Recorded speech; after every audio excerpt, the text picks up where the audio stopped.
August 1947. The British are quitting India nearly 200 years after they took power. One of the largest, most ethnically diverse nations in the world has been divided. One country will now become two, India and Pakistan. As a British barrister draws a line on a map, a once peaceful land implodes. People are forced out of the villages they have lived in for generations. 15 million scramble to be on the right side of the new border. At least 1 million die in the process. And this huge mass of humanity just moving along, barefooted, no food, thirsty. It was a terrible sight, terrible sight. Communities that have lived together for centuries turn on each other in one of the worst communal massacres of the 20th century. It was so senseless, so utterly senseless. And yet, there's nothing you can do about it. Britain, the once great colonial power, looks on as India burns. Hindus and Muslims were in the grip of madness, you know. Lunacy.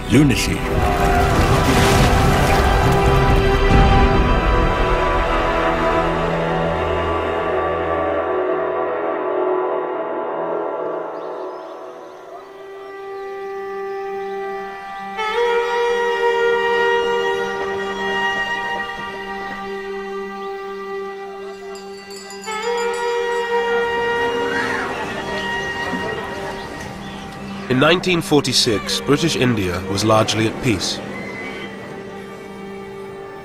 On the surface, there was communal harmony between Hindus, Muslims, and Sikhs.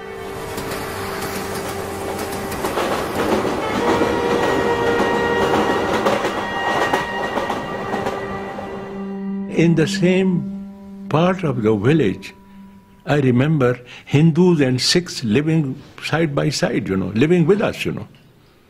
Not far from where I lived, you know.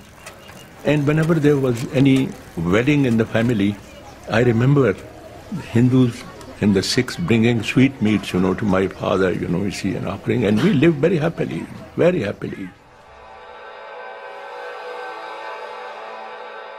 In British India, the 255 million Hindus were in a majority. India's 92 million Muslims were concentrated in the northwest and northeast of the country. The 6 million Sikhs lived mostly in the Punjab, one of the richest and most diverse provinces in India. Lahore was its ancient capital.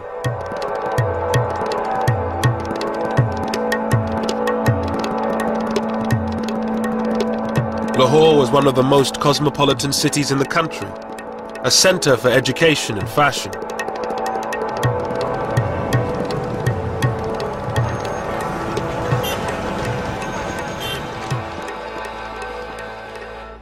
Roded Khan, a Muslim, had left his village to study law and history at Lahore's Foreman Christian College. Lahore took my breath away, you know. It was a different city, you know, and it was a different world.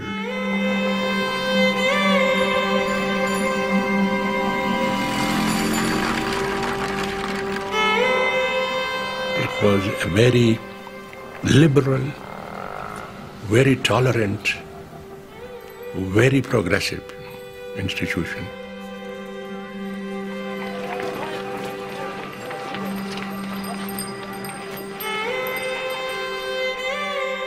At the same time, Somanand, a Hindu, was in his final year of school in one of Lahore's fashionable suburbs.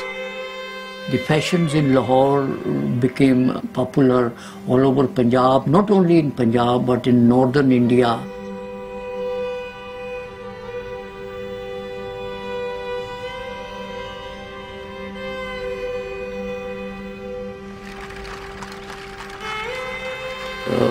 There was a famous saying in Punjabi that a person who has not seen Lahore has not been born yet. He is yet to be born. In a few months' time, the peace of this ancient city would be shattered.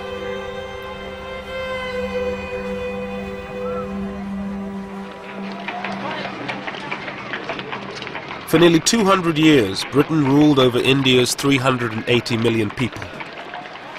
India was the centerpiece of Britain's empire, a source of money and power.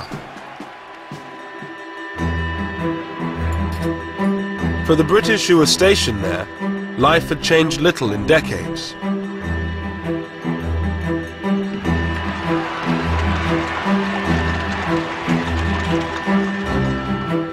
John Moores, an officer to a Gurkha regiment, had been in India for a year.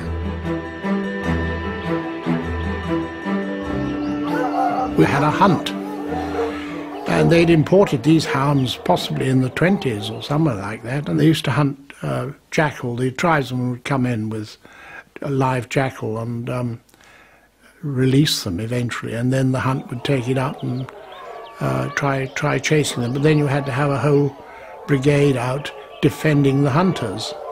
They would be deployed all around over 70 miles.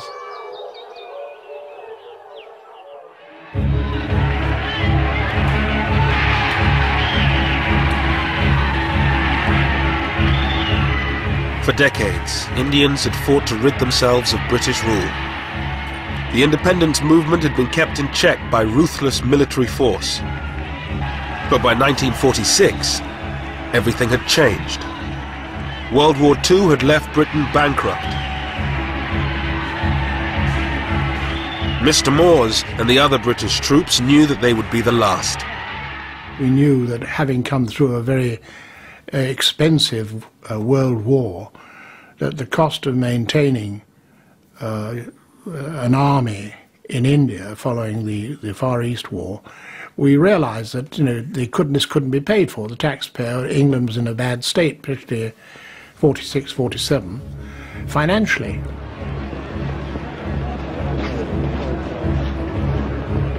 But India's independence leaders were divided over what should happen when Britain left. The Indian National Congress, under its leaders Pandit Nehru and Mahatma Gandhi, demanded a single state where all religions would live side by side. But many Muslims feared living under a Hindu majority.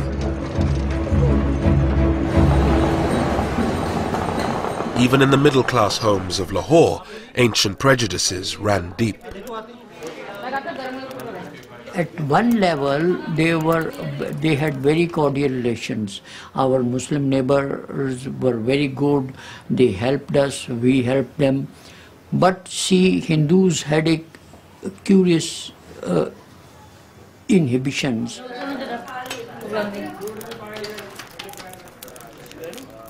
My mother's attitude, she didn't allow any Muslim to enter her kitchen. Any cooked thing from a Muslim home was not allowed to enter the kitchen. When she was eating, she would not allow her Muslim neighbors, the lady, to touch her. So such inhibitions and customs, they kept us apart.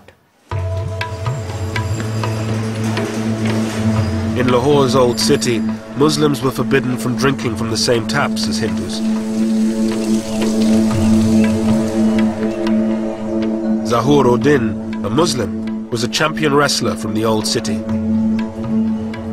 बाकी असी लोग जाके लगले जाने पानी पींदे सा ना वो छबील तो पानी गिलास ही कुछ सान नहीं सन पियांदे वो ऐसा पानी भी नहीं सन पियांदे उन्होंने एक एडी एडी लम्मी नौजल रखी सी लोहे दी वो इत्थों फड़दे सन ते जिथे तुसीं बैठे हो ना उत्थों तक नौजल होंदी सी इत्थों पानी पांदा सी ते असीं ऐसा पानी पींदे सा वो छूत तो भी सानू छूत समझदा सी Hindu. The Muslims were not getting enough jobs, education, they were not so educated. They envied Hindus who had the best of jobs, and they always wanted. That's why the slogan of a Muslim homeland became very popular among the Muslims.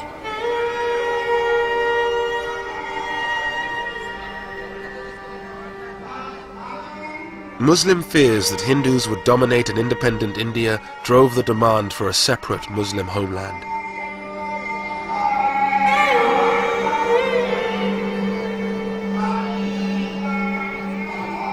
It was championed principally by one man, a 70-year-old British-educated barrister, Muhammad Ali Jinnah. his Muslim League demanded the division of India into two, one country for the Hindus and Sikhs and another for the Muslims. Once the British leave, and there will be a democratic form of government, you see, But in a democratic form of government, the Hindus will always be in a majority, and the Muslim will always be in a minority. We have no chance. Our minority will never be transformed into a majority, And the Hindu majority will always remain a permanent majority. Therefore, we have no chance.